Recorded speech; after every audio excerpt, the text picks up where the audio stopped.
Hello, and welcome to Toastmasters in the Community. I'm your host, Fran Okeson, and I want to thank my crew for coming today. It's a beautiful day outside, and there's a lot of things going on in the world this weekend. Remember to turn your clocks back tonight, I guess it is, and we get an extra hour of daylight. Good from us. I'd like to introduce a newcomer to our show. This is Patricia Price, and Pat, you come from New Jersey. What part of New Jersey again? Newark, New Jersey. Newark. Oh, I used to go to meetings over at the Blue Cross Blue Shield place with Fred Jocks. Do you know Fred Jocks? Yes, I do. Yeah, good friend of mine. Okay, Pat, you're going to be speaking in a little while. Let's get the show started because I have some camera people who get impatient if I take too much time. Correct, Kevin? Now he won't talk. Okay. All right. I'm going to do a speech. Annalene D. is my evaluator, and my speech is from the Communicating on Video Advanced book, and it's the speech, it's called Straight Talk, and I'm supposed to do like an editorial about something that I want to share with people. So my title is America's Fast Food Chains Are Biased. Now, ladies and gentlemen, we all know what a fast food store is. It's a store where you pull up, you open your window, you tell a very nice lady or a gentleman what you like, they put it in a bag, and you go home and you open the bag. And that's fine. Let's just talk about fast food chains. I live on Staten Island, so we do have McDonald's, Burger King, we have more. Those are the two basic ones. Taco Bell, we would like a Taco Bell on Staten Island. A nice Taco Bell on the south shore of Staten Island where there's woodland that would really support a Taco Bell. But when you go into a fast food chain, my son can get a chicken sandwich. I'm a vegetarian. I don't eat any animals. I gave up eating meat, fish, and chicken in 2002, and I haven't regretted it since. I feel that I'm living longer, hobbling around a little bit, but I would like a variety. Now, Burger King does have a veggie burger. It's not the best. Usually I get it and there's, well, I'm not going to tell you why I don't care for it. But I think there should be maybe grilled cheese sandwiches or something like that. But they have to realize that by not having things for vegans and vegetarians, they're losing a major part of the population. So my point is, if you feel, as I do, that you'd like a more varied menu at these fast food places, write to the company. Go onto Google, find the main headquarters, write your letter. Tell them, I don't eat this, but I would go to your store if they had that.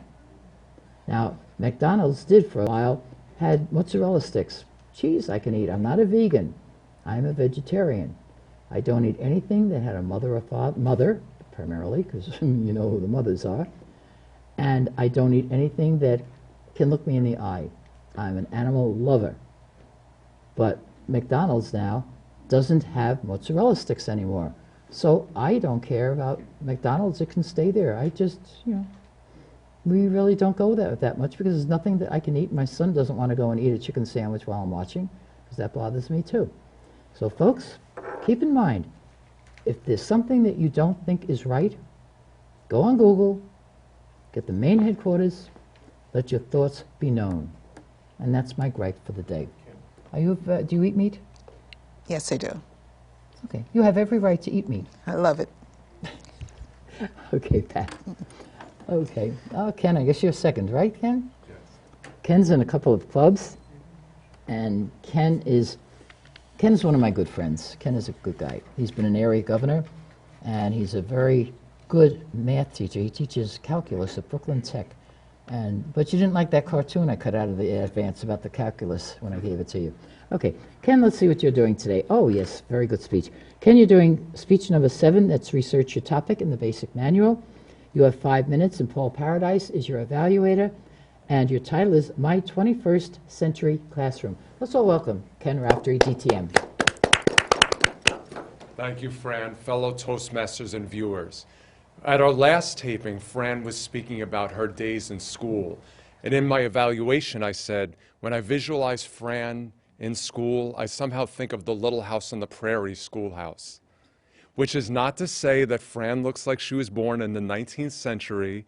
I just meant it as the classroom was kind of old-fashioned. Well, I'm now in my 22nd year as a New York City math teacher. And when I think back to my first few classrooms, I think that they looked like the Little House on the Prairie schoolhouse as well. Well, let's look at the similarities. They both had blackboards with lots of chalk. The desks were fixed. They were drilled into the floor. The idea of students working cooperatively was far from anyone's mind. But nowadays we have whiteboards, just markers, and the desks can be rearranged as the teacher would like them to be arranged. Even the way grades are done. It used to be you would bubble in the scores and hand in the paper. But nowadays, grades are done online. You enter the test and quiz scores.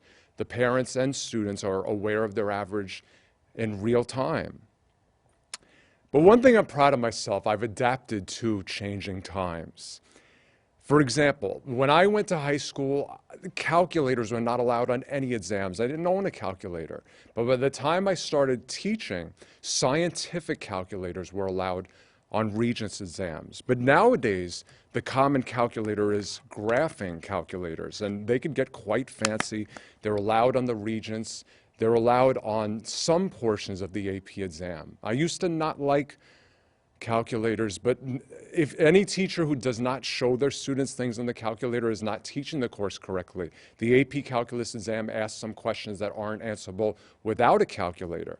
So one thing I use on a very frequent basis is called an emulator, where my calculator is projected to the students through an overhead projector. They can see the images that I'm typing in. If you're discussing vertical asymptotes, horizontal asymptotes, the students can see the graphs, and it's actually a very good tool to help them understand the different topics. Now, I don't have a smart board in my room, but I do have an LCD projector mounted to the ceiling. Sometimes I hook up a laptop, which is helpful. I could type documents. At the end of the year, I like to show the students Stand and Deliver, a great film about a calculus teacher. So it's almost like having a movie theater in the classroom. And one thing I love, this is the greatest invention ever, it's called a document camera. Watch, it's almost going to be like a Transformer toy. I could lift this up, and anything placed under it, a paper, a 3D object, the image is projected to the students. It makes life so much easier. It's less writing. Those markers run out of ink very fast. You know, the chalk would get all over your clothes, which is bad, but the markers run out of ink. But using this, I could just put different notes under the document camera, and the students can see exactly what they need to copy. This is a lifesaver. Let me fold it back up. I'll be using it on Monday. And another thing I'm proud of. One day I got home last year and I looked at the lesson I was going to do the next day, derivatives of inverse trigonometric functions. And I thought to myself, it'd be nice if the students knew trigonometry before I do this lesson. But I said, that's my colleague's job. They're supposed to know trigonometry before they get to calculus. I don't have time to reteach what they're supposed to already know. But I said to myself, I always film videos of myself playing the piano. What if I filmed a video of myself doing the trigonometry topics? I took out my iPad, I filmed myself writing on a dry erase board, and I said, I don't believe it. That came out great. So I made a lot of different videos. I'm just going to show you a very, very brief clip, just so you get an idea. And we're now going to look at question 48, a free response question. I have a let statement prepared. Let H be the level of the coffee in the pot, and let V be the volume of the coffee in the pot. Now, of course, a pot is a cylinder. So the volume formula used in this example is V equals pi r squared H. And it's funny, last December I got an email from a student I taught around 2000. She said, I had you for pre-calculus and I came across your videos. Do you mind making a video for me on matrices? Because I'm taking pre-calculus now and I don't understand my teacher. And I said, it's amazing, now I'm getting requests for videos. Move over Khan Academy, here's Ken Academy. And one of my students said to me this year, your videos are really good. I've made about 25 of them by now and counting. She said, you should have a YouTube channel. So then I knew I was being successful. I may put my own self out of business through the videos.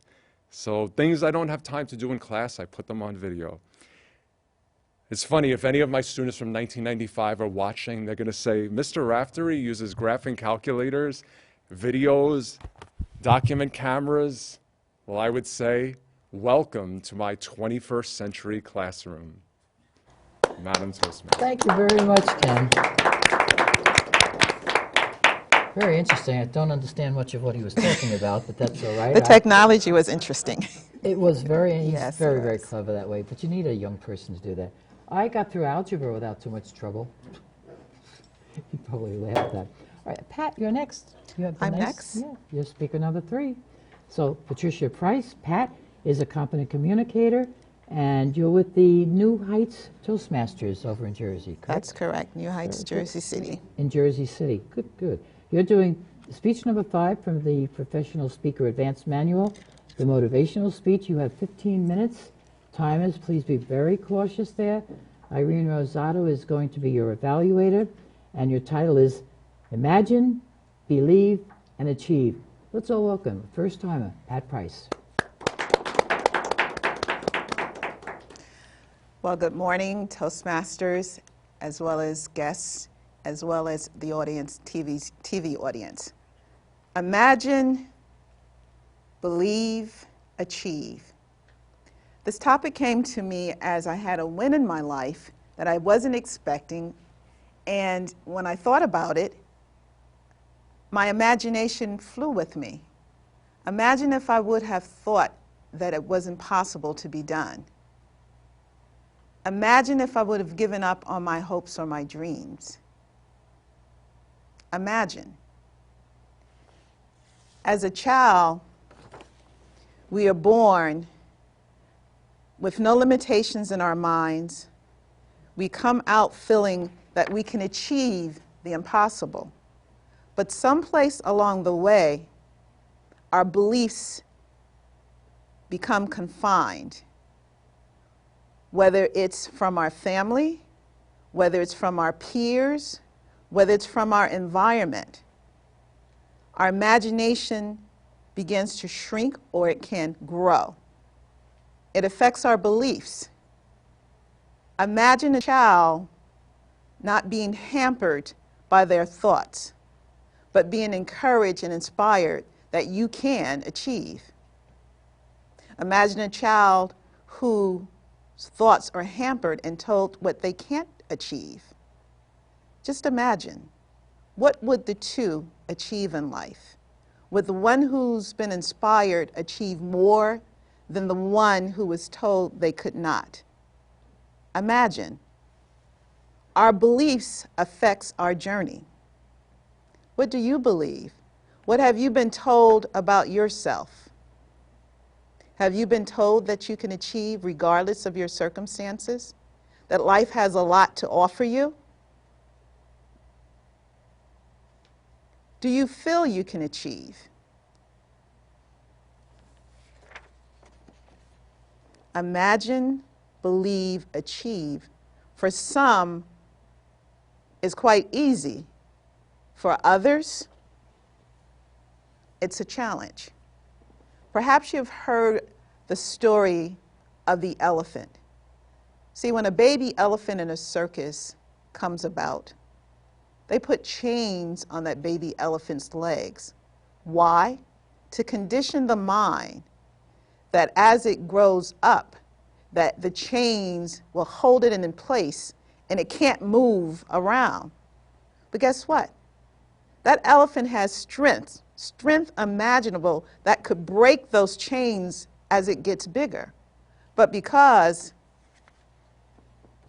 as a child, its mind was captivated, its mind was changed, its mind was captivated and chained. It moves not from the chains that bind it. So when it grows to this huge elephant, it stays in place when it could snap those chains in a blink of an eye. So imagine a child whose mind has been chained. turns into an adult, what aspirations, what kind of imagination? Would that person have an imagination? You see, I've worked with people who are adults, and I'll ask them about their dreams, which is another way of saying imagination, and they'll look at me with a blank stare. Because, see, their minds have been captivated.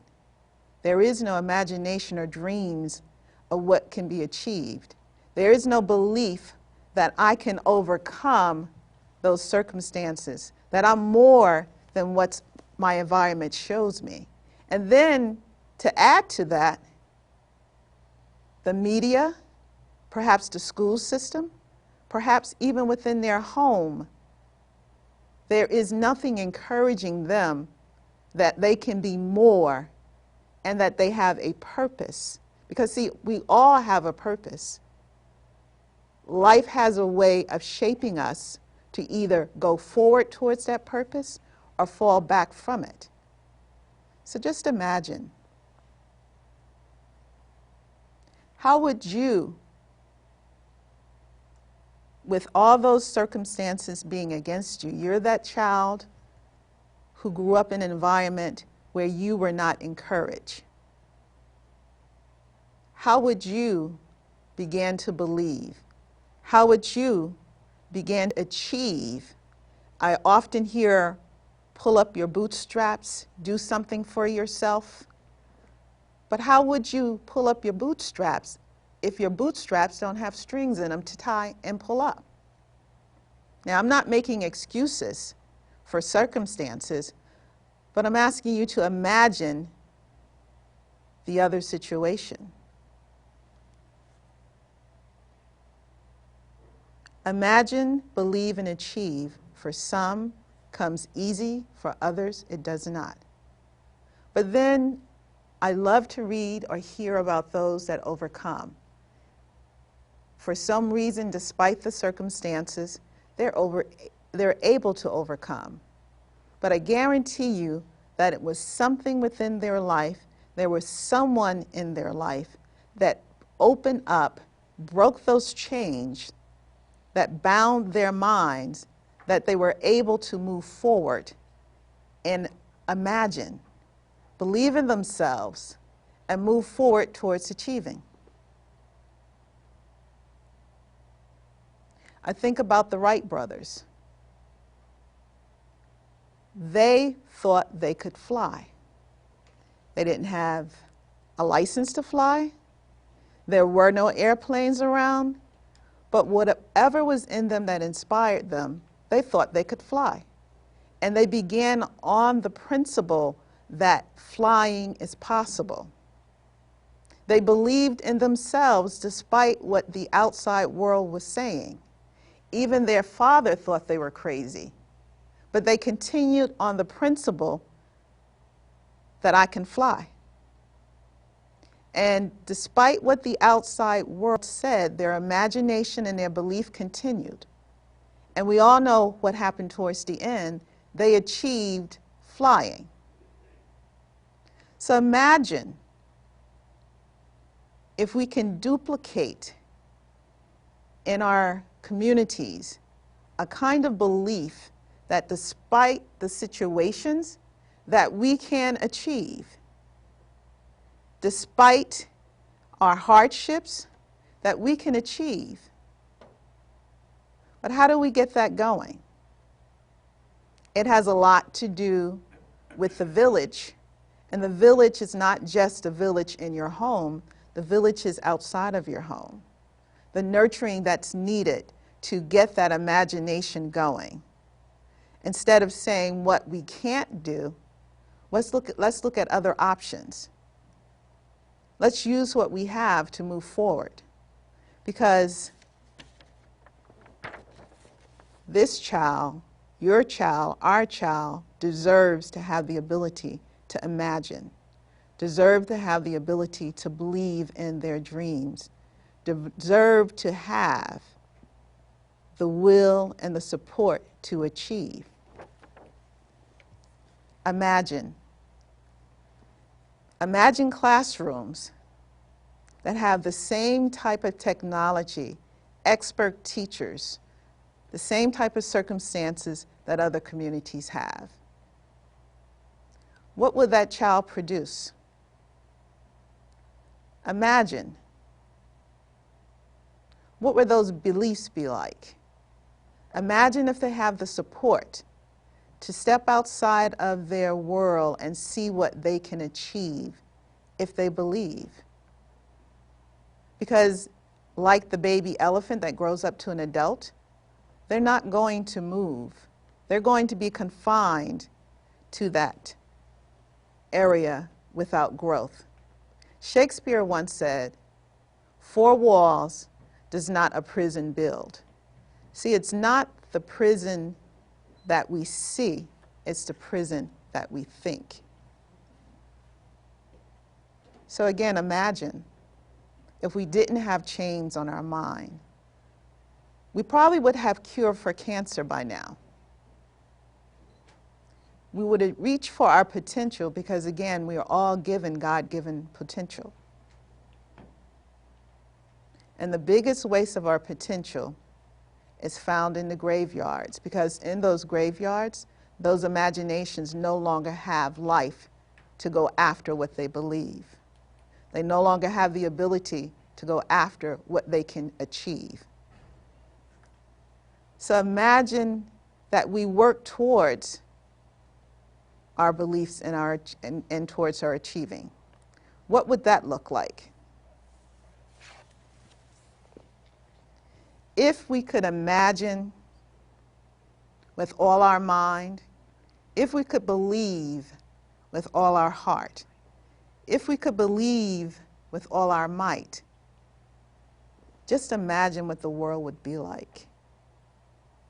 We would have inventions unimaginable, more technology that can save and help others in their life. We would have cures for more diseases because, see, the mind would not be confined. It would have the ability to create way beyond imagination. Just as the Wright brothers created the ability to fly through airplanes, I am 100% positive that if the minds were not changed and limited, that we would have a lot of cures and this world would most definitely be a better place. So imagine, believe, achieve. How do we begin? Each one, teach one. What are you doing with your neighbor? Multiply it.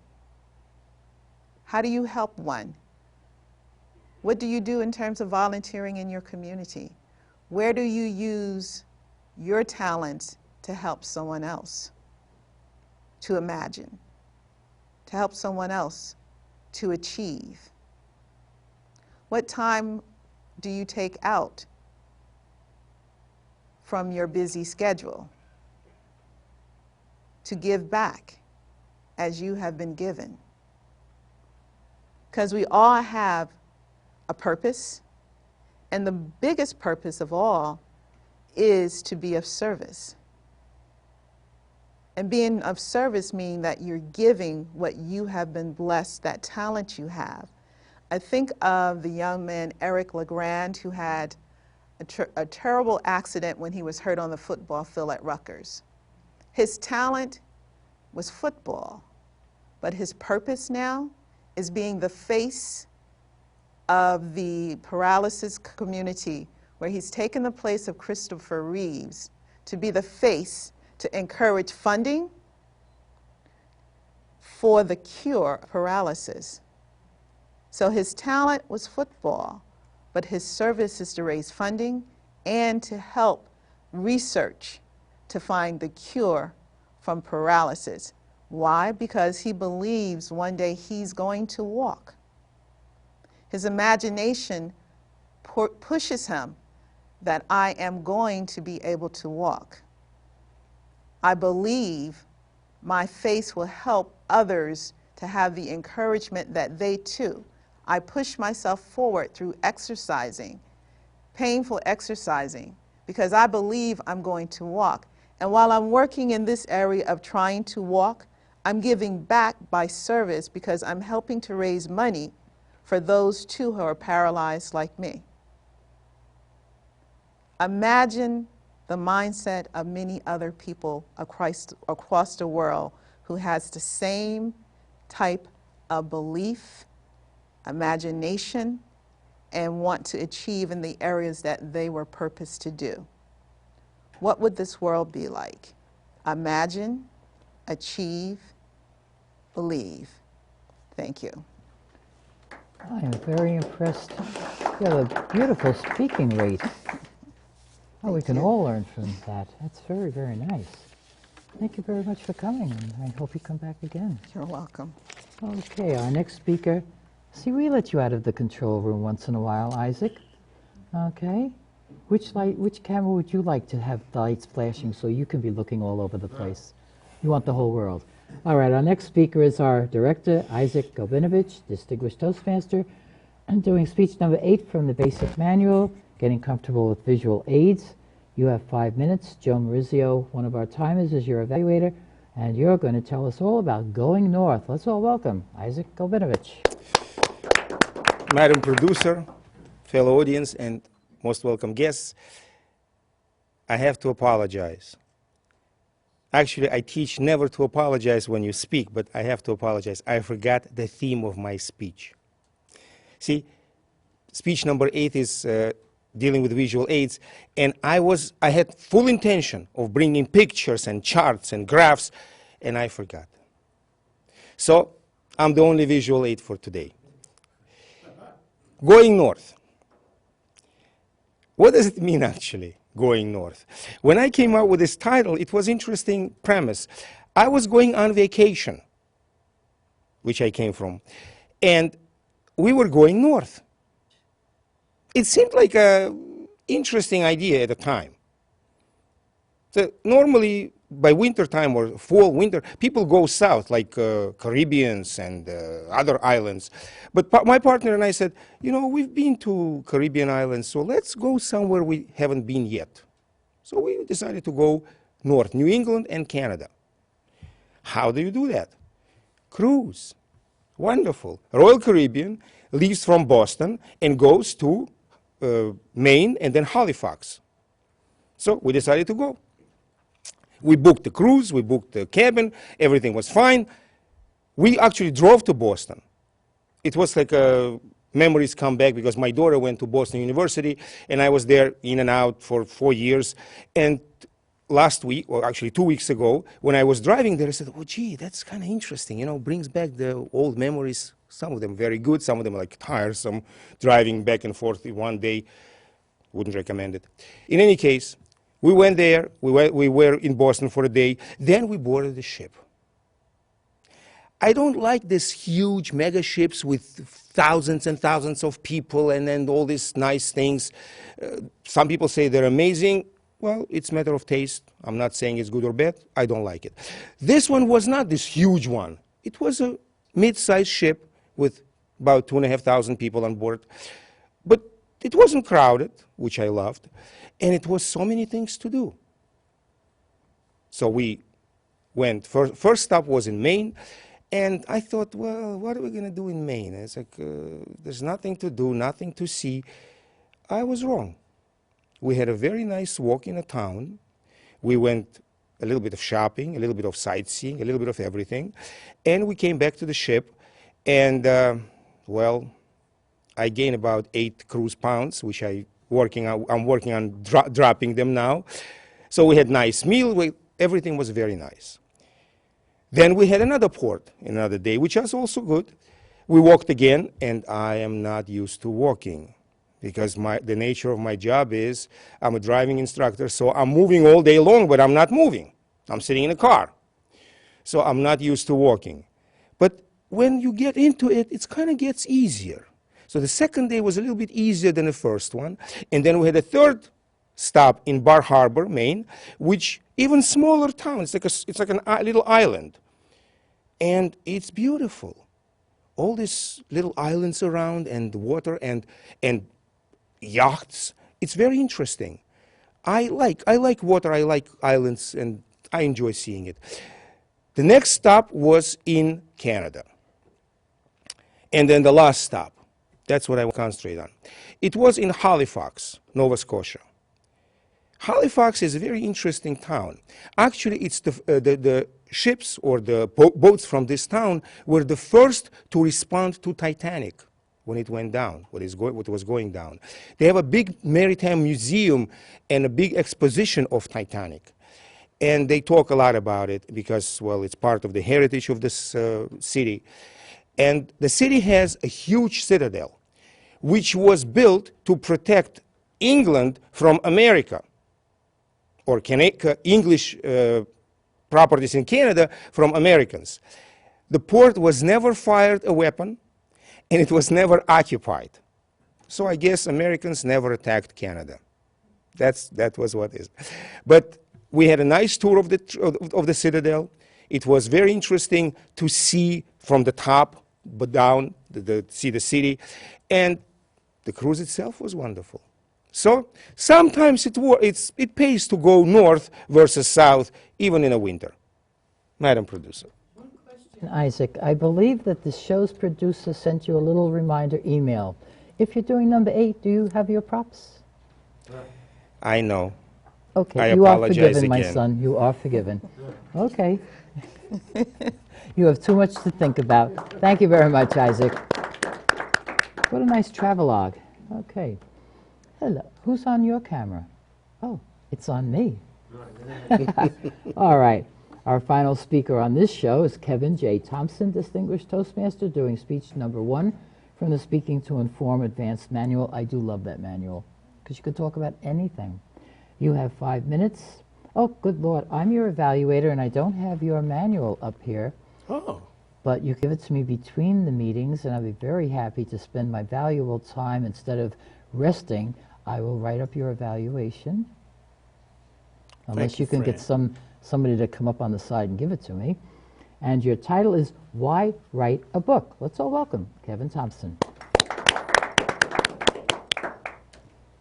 Fellow Toastmasters, welcome guests in the studio, audience, guests at home. Why write a book? Do you ever even think that you could even write a book? Well, if you're like me, the obvious answer is no. I never thought about writing a book, never thought I would even write a book. And then it hit me. I thought about the fact that, you know a whole lot about a number of things that people would benefit from. And then being a professional speaker, sure, I love to talk. I can't talk to everybody, and I can't be everywhere at the same time. So what better way to communicate your thoughts than writing a book? And so that's what I did.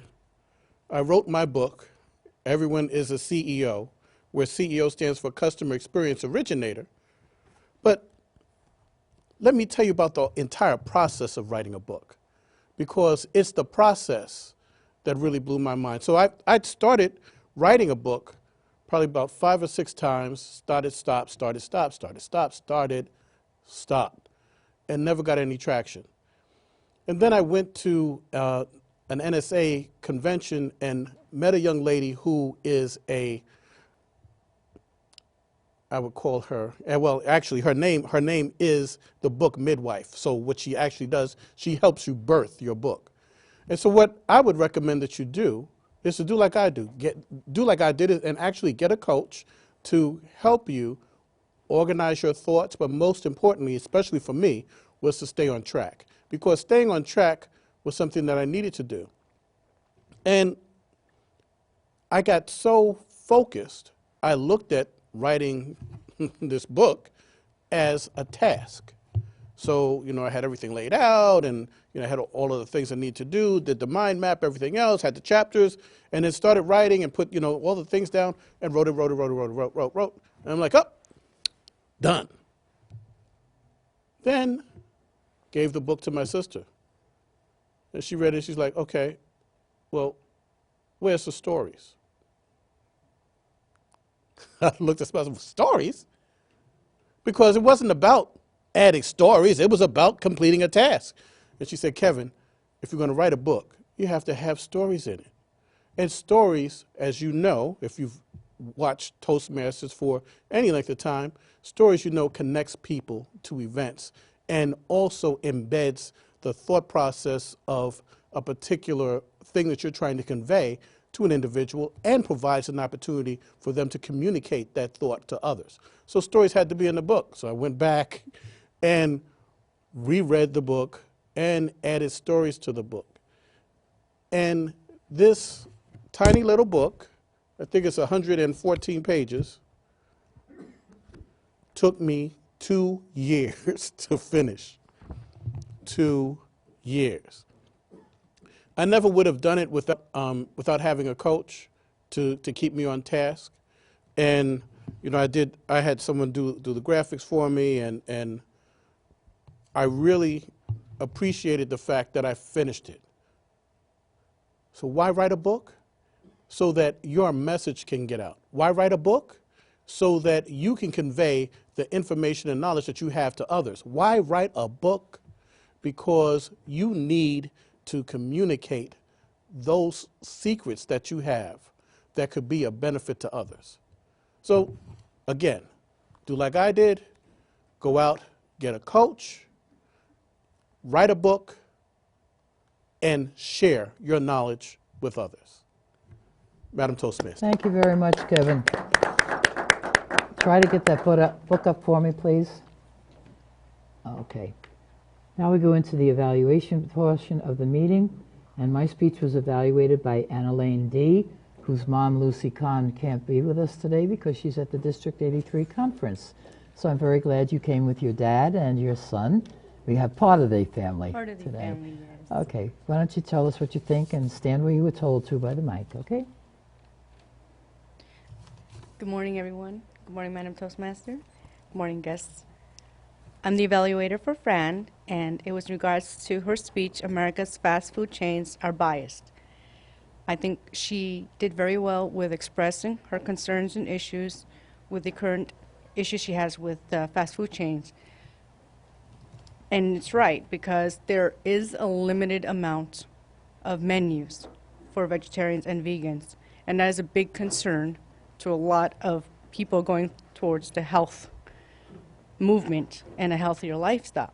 So I think she did very well with getting to the point and what we can do to resolve that, which is to go to Google, try to find the connect with the right people in the company to express your concerns, which is very good. So I think she did very well with her speech, and it was kind of short, but it was to the point, which was great, because we all have to eat well, and the healthier lifestyle we are, the more higher standard we have for ourselves, that the fast food chains really need to change their menus. So I will go along with Fran and start, viewing my points through Google and through the company. So I think it was very good. It is true, because when you look at the menu and you go up to the fast food chains, they don't have much other than salad, fruits, and vegetables.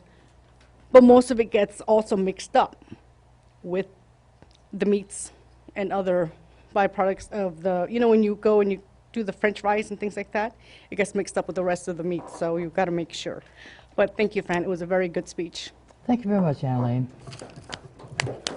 See, I don't buy salads at the fast food places because we have a big backyard, and Peter has a weed whacker, so I get plenty of salads. You're kidding me. I am kidding you. But Kevin, can you get that manual up here so I can? Okay. All right, Paul, you're evaluating Ken's speech. Thank you. How were you at math in high school? Terrible. It So you was needed not a my teacher. main course. I couldn't understand half of it, but I agree with everything Ken says because I have no knowledge of it. But Paul Paradise, and I'm very appreciative that you can stay for the second show. You're welcome, We need you Fran. today with the district conference. We needed you to stay today. You're welcome. So why don't you tell us what you could tell us about what Ken spoke Okay, about? glad to. Thank you very much, Paul. You're welcome. Well, Ken's speech was the 21st century classroom, and what a pleasure it was to hear his speech, especially with all of the visual aids that he brought. And I thought he started out his speech very, very well. He started out talking about what it was like growing up with a paper and pencil in a classroom, and then he flashed forward to what modern technology has done in the classroom today, and he used many wonderful examples. He talked about using a calculator, an emulator, a smartboard, an LCD, laptop, but he especially used the use of a video, and I think his example was he had to give a speech, and he had to talk about using trigonometry, and he had not introduced this yet in his classroom. So he opened up his laptop and gave a little video of himself introducing trigonometry. And you couldn't see the video that well, but you certainly got the idea. And what a wonderful presentation it was altogether. And even this was a video tube that he could have put up, a video that he could put up on VideoTube. And of course, one of his older students had, even many years later, sent him an email complimenting him and asking whether he could get hold of that video for his own personal usage. So all in all, I thought this was a wonderful speech, and I look forward to hearing some more. Thank you, Ken. Thank you very much, Paul. Thank you. And now Irene Rosado, who is our graphics technician back there in the control room, is going to evaluate your speech, Pat. I'm interested in hearing her take on it. Welcome, Irene. We let you people out of the control room once in a while, don't we? I know, you give me double duty. I don't get paid twice. I don't even get paid once. I always say thank you, and I allow you to drive me to conferences and things, don't all I? right, all right. I don't let Okay. everybody drive me, just you and Well, Peter. just imagine And then believe. and then believe. Okay? You go right ahead. What a wonderful speech. Patricia, this was really, really a very touching speech, heartfelt speech. I really liked it. Although I did have double duty, so I hope I don't do you any injustice here. So imagine, which she repeated 4 times. Imagine. Imagine. She's giving you time to think of what the word imagine means. So this way you can more or less set yourself down. And she repeated it very slowly. You asked a question. You told us a nice story about a baby elephant. How strange that was. I found that amusing, that a baby elephant, where is she going with this? And the fact that such a huge animal, as it grows and matures, and still, as a child, is still locked in to the way it was chained as a child.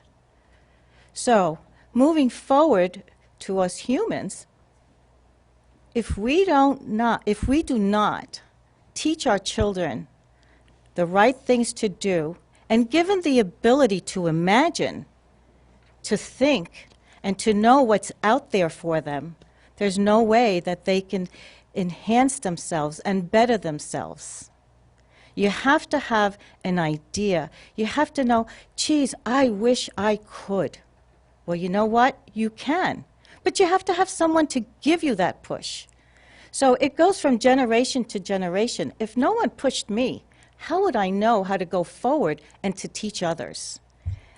I just thought that the whole concept was wonderful. And that's where I feel you gave us a type of role model, the teachers. That was a good objective there. You spoke clearly, but you spoke slowly, and at times a bit slow. You need to bring up the pace a little bit. You used very little notes on a speech that was a long speech, and I just enjoyed your whole speech. You need to get comfortable here. Is this your first time here? This is my first time. It's evident. You're very uncomfortable sitting where you're sitting, and when you were speaking or doing your speech, you didn't look into the camera to project. So, moving it quickly right along, because I did get taken away here, you need to help others. Thank you very much. Give what you have learned and teach others. Thank you Thank you very much, Irene. Now we'll ask Joan to come up and evaluate Isaac's trip. Thanks, Joan. Who's covering? Somebody's covering the time, right? 2 gentlemen back there. Okay, Thank great. It's Joan Marizio. I didn't get a manual either, so I just took out my manual and went accordingly. I would say in this get comfortable with visual aids. I would still give him excellent in every column, and this is why I think this way. He was expressive enough that he didn't need visual aids. You could actually picture what he was talking about. We went here, then we went there. This is what we did at this spot. Holding up a picture may have been even distracting to him, so I said to myself, he really didn't need it. And, you know, he admitted it right up front. Hey, oops, I made a mistake. I'm sorry. And I'll try to do without it. And he gave a great speech. So as far as I'm concerned, you did a wonderful job. You explained everything. You told us what you liked and didn't like. I like the idea about the less people, the better. I agree. 2,500 is still quite a bit of people, but that's what you're used to. That's what you took. You gained 8 pounds. I'm sure you will lose them. You just have to chase that pretty woman of yours around the household a few times. You'll get your weight off that way. But I think I can see you taking cruises for the rest of your life, enjoying them for the rest of your life. And like I said, the hand gestures were excellent and the facial gestures were fun-filled. So he gave a great speech overall. So he got his visual aids. That's only 1/5 of the program. The rest was in here. It was just fine. Thank you very much, Joan. And I was Kevin's evaluator. Why write a book? And Kevin, thank you very much for writing out the questions for me. You gentlemen, I guess in my notes with the scripts, I ought to tell you all, bring a pen, bring a manual, and bring extra paper. Okay, what made the speech interesting? And I said it was very informational and very timely speech. And I'll get to why it's so timely down here. Your opening, did it capture and hold your attention? When you told me that you were changing your title right away, I knew I was glad that I was going to be your evaluator, because I am writing 2 books. I'm in the process, and I think I'm going through what you went through. I'm so busy. Okay. Were you comfortable and familiar with your material? I said yes, or else you wouldn't have been standing there saying anything. Were you confident and in control? I said you were. Okay. All right, let me just go down without reading everything. What I thought was good here, your organizational structure, you were not offended by people who critiqued your book. I think you said it was your sister, all right? You were able to take the suggestions and go with them, and that's always the sign of a person who doesn't have an alter ego or an ego that's too big for himself. You took the suggestions, and I got an idea from your suggestion. I'm going to steal it, Kevin, and I may even give you some credit. How did you encourage us to... You don't print too well, do you? Oh, well, whatever. Whatever it was, I said you were very convincing because you gave me an idea that I wasn't thinking about. How could the speech have been made more effective? Well, you did bring a book, and it's always good. A visual is always very, very good. And I thought you were giving me this, and I very honestly said, Kevin, you already gave me one a long time ago. And you said, that's just for you to use as a prop. So yes, I will give it back. I was going to give it to somebody for Christmas, but I won't. All right. And I think your ability to connect with the audience is fantastic. I like your idea of doing stories, Kevin, because I'm writing a book about Greg Perillo, our artist, our show's benefactor. I've been working on it for a couple of years now, and it's called Inside the Frame, and I'm trying to pick his brain and find out what went through his mind as he was painting these beautiful paintings that he's well known all over the world for. And your idea of putting personal stories, I was thinking of possibly a coffee table book with the picture of the painting and then his comments. But now you've given me an idea. I have a long, almost 40-year history with Greg and his wife Mary, who's in my women's club in Tottenville, and I feel I know so many of these personal stories of Greg that that's the perfect tie-in, and now I've got the energy to go back and start working on it again. So thank you very much, Kevin. I enjoyed it. And now we'll go on to our table talk. Hello, Paul. Oh, everybody's doing what they're supposed to do today, and that's fantastic. Paul, your question is, questions are 1 to 2 minutes, so please keep the answers short. Sure. Oh, Paul, this is so easy, Paul. So easy. Paul, would you provide us with a perfect day as far as you're concerned? Paul Paradise. Thank you. Well, a perfect day is a perfect day with good weather, which is what we've been having lately. It allows me to go outdoors and just enjoy the sunshine, or gives me a certain amount of freedom. I live in Hoboken, and usually when the weather's good, I like to go down to the waterfront, which I enjoy very, very much. And sometimes I'll just watch the ships go by, or certainly I'll walk down to one of the piers and just simply watch the people. Sometimes I'll read a book, and sometimes I'll take the PATH train and go into the city. So for me, that's what a perfect day amounts to. Thank you very much. Very good. Very nice answer, Paul. Thanks. Thank you. Richard Kahn. Oh, who's doing your camera, Richard? Kevin. Oh, Kevin, you've got roller skates on now. Okay. All right. Richard, Lucy said that you would never speak on the show. And I said to her, since you're going to the conference, may I have Richard?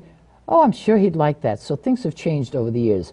So Richard, and thank you so much for your brownies every month. Everybody looks forward to it, so don't ever take a day off. Even if your wife goes someplace and your granddaughter is someplace else and your grandson and your daughter are here, the brownies still come. Okay, yep. Richard, I told her I wouldn't hurt you with the question. Now, we all know you're a photographer. At what age did you become interested in photography? And was it a hobby or was it work-oriented? Richard Kahn. Toastmaster and guests. The age, I was in my early 20s, I believe.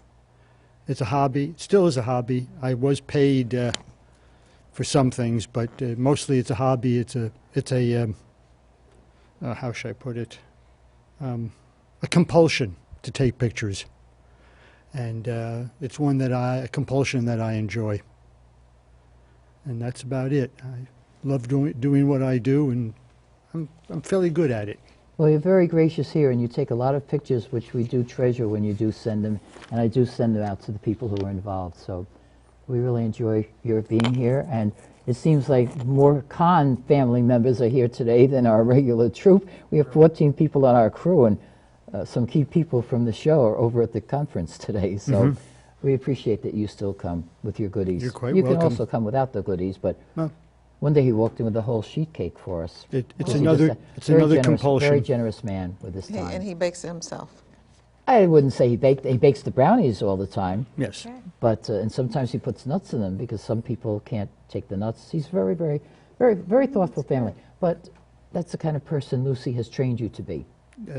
Yeah, I'll go along with that. That little tidbit was for Lucy to enjoy when she sees the tape. Thank you very much, Richard. You're welcome. Now, your granddaughter is not here, so I'm going to ask Irene Rosato's guest. Where are you, Dennis? Was it Dennis who was coming? Yeah, because you're leaving, Dennis. Yeah, okay. Dennis, I'm going to give you Leah Salnavi's question, but I want to put you back in time, okay? And I think you can answer this. She just turned 18 a week or so ago. So this question was sort of geared to her, and she was very nervous on the last show. That was her first time in front of a camera. I think you're going to be fine here. I want you to imagine that you're an 18-year-old. We do a lot of play acting on TV, okay? And I'm glad you're wearing your new button, okay? Wear that to church and get more people to come to the show, okay?